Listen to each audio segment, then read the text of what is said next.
బాబు పాలూరు గారు, ఇప్పుడు మీరు చెప్పండి, ఈ హోరాహోరీ ఎన్నికల్లో అంటే ఇంకా 3 రోజులైతే, అంటే ఎల్లుండి చూసుకున్నట్టయితే పోలింగ్ జరగనుంది. ఈ హోరాహోరీ పోటీలో మీరు చెప్పండి, ఏ కూటమి, అంటే కాంగ్రెస్ కూటమా, బీజేపీ కూటమా, దేనికి ప్రజలు పట్టం కట్టే అవకాశాలు ఉన్నాయంటారు? నమస్తే అండి. మీకు అలాగే ప్యానెల్‌లో ఉన్న సభ్యులకి, అలాగే రాజ్ న్యూస్ వీక్షిస్తున్న ప్రేక్షకులందరికీ కూడా గుడ్ ఈవెనింగ్. ఇప్పుడు వెరీ మహారాష్ట్ర గుడ్. ఎన్నికల్లో భాగంగా పవన్ కళ్యాణ్ గారు స్టార్ క్యాంపెయినర్‌గా ఎన్డీఏ కూటమి ఆహ్వానించడం, ఆయన వాళ్ళ ఆహ్వానాన్ని స్వీకరించి అక్కడికి వెళ్ళడం, క్యాంపెయినింగ్ చేయడం అంతా మీరు చూస్తా ఉన్నారు. అక్కడ జనాల నుంచి ఎంత అనూహ్యమైన స్పందన వస్తుందనేది.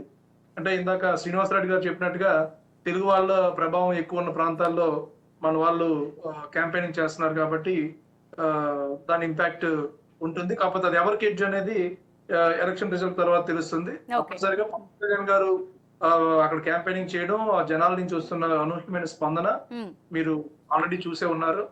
అక్కడ తెలుగు వాళ్ళే కాకుండా మొత్తం మరాఠీలు కూడా చాలా పెద్ద ఎత్తున పవన్ కళ్యాణ్ గారిని ఓన్ చేసుకునే విధానం మీరు చూసుంటారు వీడియోలో. చాలా మంచి స్పందన వచ్చింది.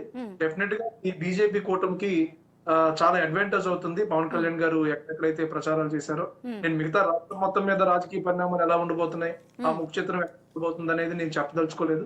ఎందుకంటే మహారాష్ట్ర రాజకీయాల గురించి మనకున్న అంతంత మాత్రం అవగాహనతో మనం ఇక్కడ చెప్పకూడదు కాబట్టి, పవన్ కళ్యాణ్ గారు ఎక్కడైతే ఏ ప్రాంతాల్లో అయితే, అలాగే చంద్రబాబు నాయుడు గారు ఏ ప్రాంతాల్లో అయితే ప్రచారం చేశారో, తప్పనిసరిగా దానికి హ్యూజ్ అడ్వాంటేజ్ బీజేపీ కూటమికి ఉండబోతుంది.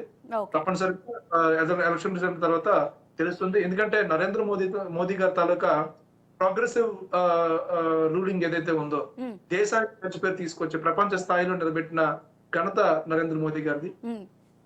ఇటు దేశ భద్రత నుంచి, సంక్షేమం నుంచి, అలాగే అభివృద్ధి నుంచి, ఉపాధి నుంచి, ప్రతి ఒక్క అంశంలో కూడా నరేంద్ర మోదీ గారు చాలా ప్రతిభావంతంగా ఆయన దేశాన్ని ముందుకు తీసుకెళ్తున్నారు. అలాగే బీజేపీ తాలూకా, ఎన్డీఏ తాలూకా ఇంపాక్ట్ అనేది దేశవ్యాప్తంగా ఇప్పుడు చాలా ప్రభావవంతంగా ఉంది.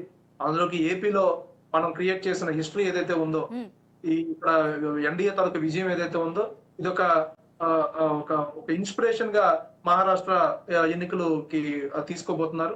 తప్పనిసరిగా అక్కడ ప్రజలు అద్భుతమైన మ్యాండేట్ బీజేపీ కూటమికి ఇస్తారని చెప్పి ప్రగాఢమైన విశ్వాసంతో మేమైతే ఉన్నాం. రైట్. ఓకే బాబు గారు.